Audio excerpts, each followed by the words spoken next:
guys, welcome back.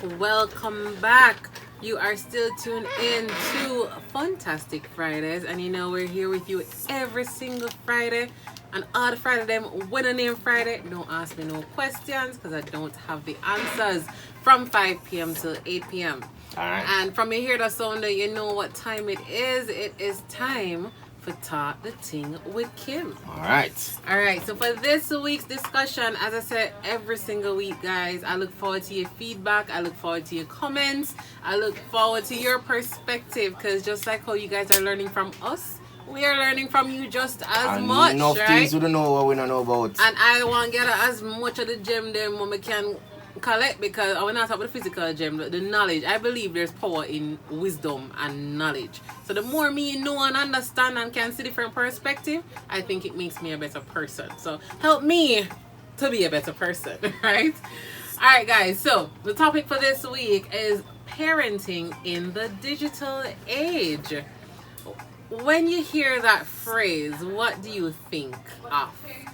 Parenting in the digital age. So we're talking about different styles of parenting now that we have computers and even 3-year-old and 2-year-old have phones. Yes, When basically, them all a better phone than me. Exactly. When we grew up, we never have that even tablet. We just basically probably have that little pop, hello, operator. Right? That was it, you know? With toy phone. Exactly. Exactly, you know? So we weren't able to communicate with our friends when we feel like and call and all these things, all these access and video everything to and apps post on social and media. video and snap and all these things. Growing up, we never really have access to all of that. Even if probably your parents had the phones, you still would have probably have to beg them a blind. You get what I'm saying? Exactly. Now these kids have their own devices growing up. them all that's on internet sensations. Exactly. And then parents don't even know nothing about it till after they become a sensation. Right? So I love that feedback. If it is that you are on the Instagram Live, feel free to drop your comments as well. Yeah. Or you can join by going to Funtastic 93 FM. We're live right now. And if it is that you want to comment, ensure that you are following the page.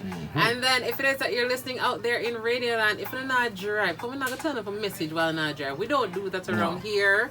We practice safety. So if it is that you are on your way home in traffic and you have a moment, you can just drop your comments on our WhatsApp number, or you can text it. And the number is 876-792-3530. All right. So as I highlighted earlier at the beginning of the show, November is Parents Month, right? And this year's theme is the power of parenting, raising happy, healthy, and hopeful children. Families, parents, and caregivers play a central role in child well-being and development. They offer identity, love, care, provision, and protection to children and adolescents, as well as economic security and stability. Emphasizing the critical role of parents in the upbringing of children, Parents Month was implemented to recognize that the family has the primary responsibility for the nurturing and protection of children. For the full and harmonious development of their personality, children should grow up in a family environment and in an atmosphere of happiness, love, and understanding. And to be very honest, I think that this conversation and discussion is very valid, especially with the video that was circulating last week. Yes. Where you had the two girls fighting, and you had the I guess it was a boy in the middle of the fight, and some blows were exchanged, and the little boy, listen, it's a very heartbreaking video. And while reading this, I was like, I don't think that's what that little boy knows. Of course, we heard about the interview afterwards when the mother was saying, listen, my son not used to that, I love my son, I take care of him, I do right by him, Yeah. And that was just a slip up. But it leads to question, because I don't think even in the midst of a fight like that, something with a connect for say, we can't do this, or you find some way to take yourself out of the situation, lift up your picnic and then take up a rock for go fling for continue the fight. No, you take away yourself, because if not for your own safety, at least for the safety of your child, right? So I feel like this conversation is very valid. So it reminds us as parents that we all have a role to play. And even though I said parents, because some of us out here aren't parents as yet, like myself, but we still play a role in children around us. Whether it's a niece, a nephew, a neighbor, pick me, somebody will go on school near you and you and them want to go to bus stop a morning time, we all have a part to play because we all have to take care of each other. I know when I was younger, there were some big women who look out for me if they don't see me at evening time. Question, what Kim they usually Kim reach home a certain time, and that's what we need to get back to. Parents and guardians, we say. And guardians, exactly. Caretakers, and then caregivers. You'd say adults or senior. Yeah. So, as an adults, you should actually have a little oversight. Oversight as well. We're not take up the people and pick, No. Change. And go beat them and all of that. Right. No, but then if you see anything concerning, you make the parents know, say, boy, when you see Kim on the road and boy, the company shows around, never look too safe, and you make sure you make the parents know. Right. But that's how we show love and concern. Yeah. So might see it as informal, but guess what? It has saved many of us growing up. Yeah. Right? And then, as I said, sometimes you even do try to say something, probably the parent don't receive it, but at least I try. And that is it. Yeah. Try still, because I know nowadays, as we said, parenting has changed, right? So the objectives of Parents Month are to celebrate and recognize the achievements of our parents and guardians, to create opportunities for parents to further develop their parenting skills, support the strengthening of the home-school relationship, to encourage our men to be more involved in the role of parenting, to remind our youth that parenting is a serious responsibility that should be undertaken only by prepared and mature adults, to encourage parents to join the PTA so that they too can have a voice in the transformation of the education system and the running of schools, to develop an awareness in parents that they are their child's first teacher. So they should be good examples and mentors to all children, not just their children, all children, right? Another reason Parents Month is celebrated is to encourage communities and all adults to protect our children, support parents in their role, and be partners in the raising of children, to promote family life and health education in schools, as preparation of tomorrow's parents begins with the education of children today. Yep. Create networks among parents for their own support and that of their children and the schools their children attend. And finally, to inform parents of the material and human resources that are available to help them become effective parents. So I know most of us are like, bottom of a month for everything. No, I know that's what it seems like, because all of these things we never heard about it growing up, so it just seems like it pop up out of nowhere, but they're done with good intentions. It's to bring awareness, to say, all right, this is an area that we do need to focus on, parenting. And I know most people say, boy, it's something that when you have the child, it come natural. No. Most people say, don't worry about it now. When the child gets here, you're just gonna know what to do. No. Basically, right now, half of them out there wing it. Wing them or wing it. Exactly. And we need to stop this winging thing, right? Be prepared. You get a better outcome usually once you are prepared. And don't be afraid to ask questions, because each one teach one. It don't necessarily have to be a relative or somebody you know that well. But let's say, for example, you see another parent that pick up the child at school every day, but you like how them have a conversation with them child. They have, you see something you admire. Yeah. You can go to that parent and say, I realize that every evening when you come pick up your daughter or your son, while you're walking the car with a very, you basically have them talking to you and telling you everything happening in the day. How did you do that? Like, I can't get my child to open up. That's what you do. You ask questions. Yeah. And for the parents who are asked for the information, nobody gatekeep. Nobody going like, only my Pitney Bright. So I don't want to tell nobody my tricks and my trades or what works for me. And the reality is as well, what might work for them may not work for you. Yeah, I mean, and you don't have to even go say boy for a stranger per se. Sometimes person you community, person you know, person you probably have a friend or know somebody who also has a child. Rap with each other, talk and say, wait, what happened? How you manage this? What you do with that? And share ideas and learn together. Exactly. Yeah. So that's one thing I encourage, right? So we've highlighted that it's Parents Month and why this month is celebrated. But now we're going to get more into the topic that we chose for today. So as we said, parenting in the digital age. So parenting as we know it has changed over the last decade or two. Definitely. Due to the introduction of the digital age. And honestly, there's no denying it. As Lionel said, definitely, right? Parenting in the digital age can be extremely tough no matter the age of your child. Technology is progressively becoming part of our everyday lives, and many children today are brought up in an environment surrounded by digital devices such as smartphones, tablets, anything you can think of, right? Everybody have a screen near them. Keeping up to speed with the latest technologies is crucial if you want to be a successful parent. So that's one of the first things that we have to do. If we understand that it's not something you can fight. So if you are that parent out there who are going to say, boy, me nah make my pitney use no tablet, you're not really fixing the issue. No. It's here and it's not going anywhere. So it's best that you teach them how to maneuver and understand what exactly, getting involved in social media is, than prevent them from it. Because as we know, and this is something we've all seen firsthand, preventing a child from something don't stop them. All right. They'll find a way secretly to do it, or when they get older and they have their own way and can make their own decisions, them going to do a whole heap of madness. I hear the thing I know, Kim.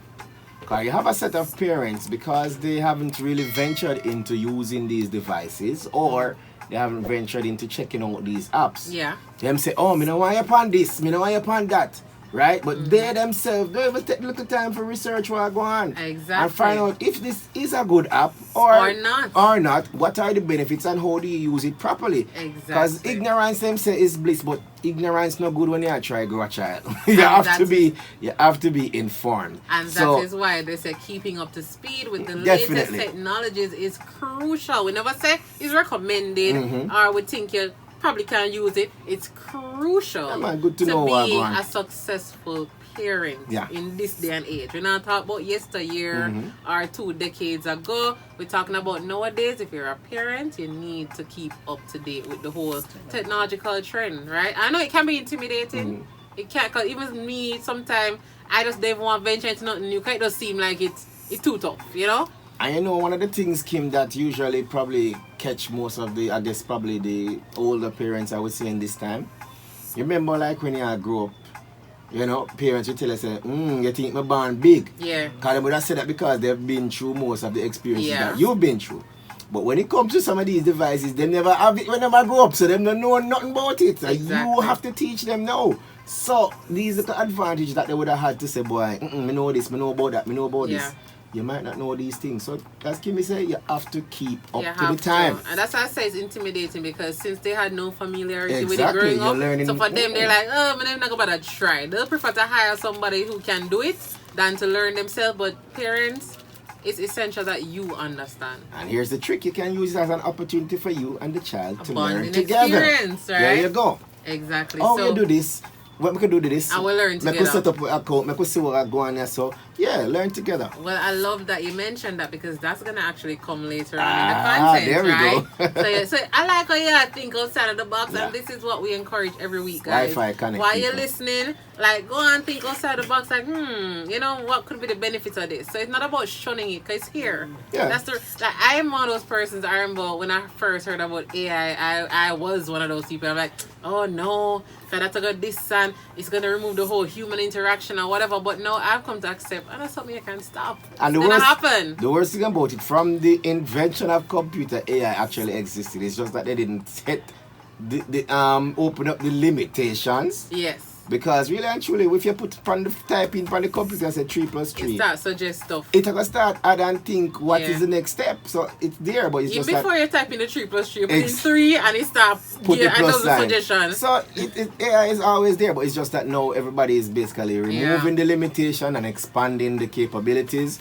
So and you have to understand it. So that was just an example, because I was one of those people like, no, we need to stay far from it. But I start realizing you can't go around it, so guess what? Might as well learn it. You have people that burn out DVD, burn out the internet. And look at it now. All cell phone. Me not download, me not buy no cell phone. I know everybody have one. For them come trap me.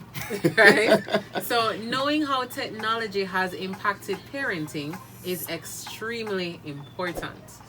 Although technology may provide huge advantages to our society, there are also massive negative impacts that can greatly affect your child. Many studies have shown the negative impact of digital technologies on children. It is said that the overuse of computers from an early age can affect many areas of a child's life, including academic success. Other studies suggest that the use of digital devices can cause poor concentration, I see that happening, disorganization, underdeveloped language skills, and a severe lack of creativity. So, can we not make the effort for creating, you know, everything there? I would say... Sorry, go. You can just use the same AI, or you can go to certain applications to them where you look for, and all of the templates are there, and you just have to choose a template, type in your words. So it's sort of stunting creativity to an extent. All right. Well, I would say because you said the use, right? Yeah. I would say from an early age. Right. I would say the misuse. Okay. Because really and truly, it depends on how you use these things. Well, actually, to be fair, it says that the overuse. Exactly, right. Those are the exact and words. That's a misuse. So therefore, so if you excessively rely on it, it's going to cut back on certain things. But if you use it effectively, it is a different thing. But yeah. Exactly. So in the United States alone, and this is because I could have only found facts in the United States. Yeah, they might do the study them. Because they're doing, them always doing studies. 66% of parents who have at least one child under the age of 18 but may also have adult children says that parenting is more difficult today compared to parenting 20 years ago. The reason why such a high number of parents feel this way is due to the rise of technology. Definitely. So with all this said, because we've said a whole lot so far, Funtastic Fridays has created a list of tips to assist with parenting in the digital age. So number one, and this is something that we mentioned so far, improve your digital literacy, right?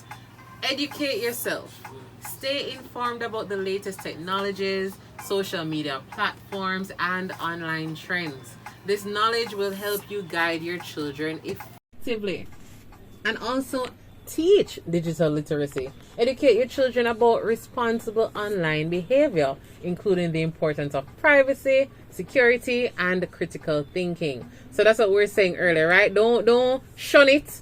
Don't stay far from it. Actually learn it, because the more you know about it, you know how to maneuver it, you know how to guide your kids on it. You won't have to depend on them every time to learn how to do something or for them to do something for you, because that is when they can use to their advantage and do things that they shouldn't be doing because you don't know no better. So literally there could be a page that's literally in front of you because you don't understand it, a page that shouldn't be on that's literally in front of you, but guess what, you don't know no better, so it just goes unnoticed, right?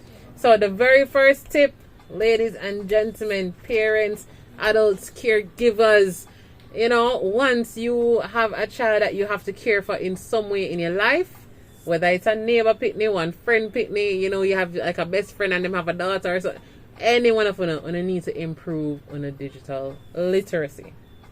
Number 2, treat media as you would any other environment in your child's life.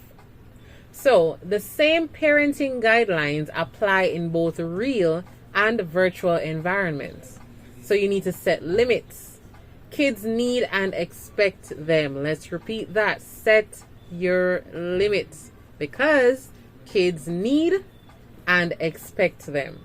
Know your children's friends, both online and offline. You can't have, you pick now a friend online and you don't know who them be.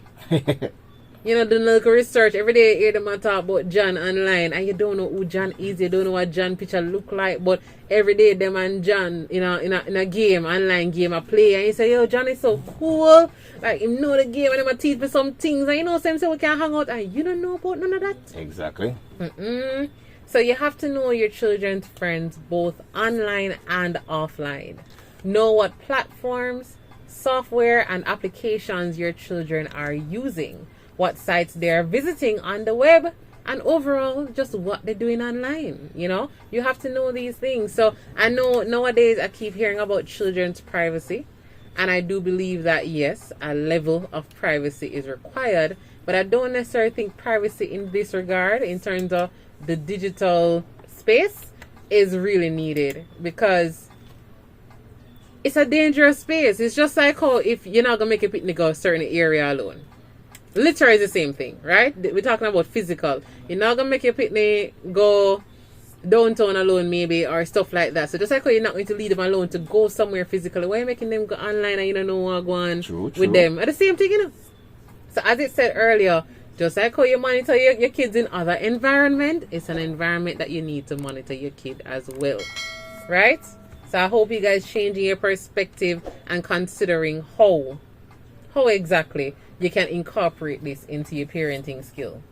Number 3, practice screen time management. And as I said, guys, remember to share your feedback. We have our WhatsApp line 876-792-3530, and you can also share on our Instagram live. All right, so practice screen time management. Media use, like all other activities, should have reasonable limits. Set limits, establish clear guidelines on screen time for different activities such as homework, leisure, and socializing. Lead by example. I mean, enough of don't want that part here, but it's just as essential. Lead by example. Demonstrate healthy screen time habits and be a good role model. Teach and model kindness and good manners online, because children are great mimics. Them follow everything, right? So limit your own media use first and foremost. In fact, you'll even be more available for and connected with your children if you're interacting, hugging, and playing with them rather than simply staring at a screen. So you see, that's saying that the whole do as I say but not as I do. So I'm going to tell you, say, oh, you can't do more than 60 minutes of screen time every day. But then every time you come find me, Mommy, I'm on my phone. What you talk about? Yeah, man, you come on fight, but you come for the phone now. I know you're thinking that, but me, that don't make no sense, right? Because as a child, I'm going to feel like you're being unfair. And yes, you're the adult, but we need to change how we view our rights as adults and parents. Because as we said, children live what they learn. So I feel like you are just like how we vex when certain government bodies are so abuse certain things. Yep. Because them say, boy, are them a government? So you know, yeah, it's the same way the child feels. And then there's a level of resentment or a level of unfairness, or that just make them not want to open up to you because, boy, mommy no fair. Them very, you know, she wanted this or daddy wanted this and I'm not allowed to. Don't make no sense. So live what you're teaching, basically. And for number 4, before I get to number 4, unstructured and offline play stimulates creativity, right? So this is for kids, especially younger kids. You need to get them outside. I remember seeing a meme once, and they were saying back in the day, parents have beg people them for coming out of the house. But nowadays, they're begging you to go outside. Yeah, because them stuck on the devices. Because everybody's just inside on devices. Like, what is outside is dirty. Like, why you want me to go outside in the dirt? Right? But then back then, people used to love the dirt. The mother used to be upset when I wash your clothes because your clothes full of mud and stain. And nowadays, the clothes then going clean like... Actually, I think that the trouble that most parents have now is that them staying at the house so long and them don't do nothing that them go days without bathing.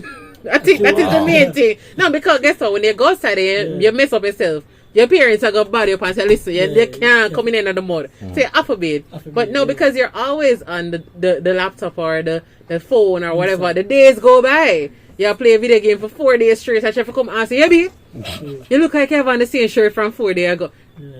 Right? So those are the struggles that come up when everybody's stuck in them house on these devices, right? So that's why they're saying that unstructured and offline play stimulates creativity. Because, you know, back then we used to make up our own story. We always had a play, and to be fair, I have not experienced a child in a very long time that just show me something that don't make no sense. Everybody too educated. True. Nowadays, you know, back then them say, Auntie, look here, and I do some foolishness, but they make sense. No, they make sense. And they're excited about it, you know. Them just jump and go, so Auntie, look here. And for them, that was excited, you know. And then nowadays, these kids are just so proper. That's below me. You know, it's peasants. You know, I can't put up with that. These kids not kidding anymore. Right? So make unplugged playtime a daily priority, especially for very young children. So get them to play outside, take them to a park, take them go Hope Zoo, take them out for a drive, something, get them off the screens. I promise you, it will benefit not only you, but especially your child, right? It will stimulate them creativity. It will build a bond between you guys, and they're not bonding with an application or somebody online instead. Because naturally, as humans, we're looking for that bond, Yep. We naturally look for that bond. So you have to be careful where that bond is found.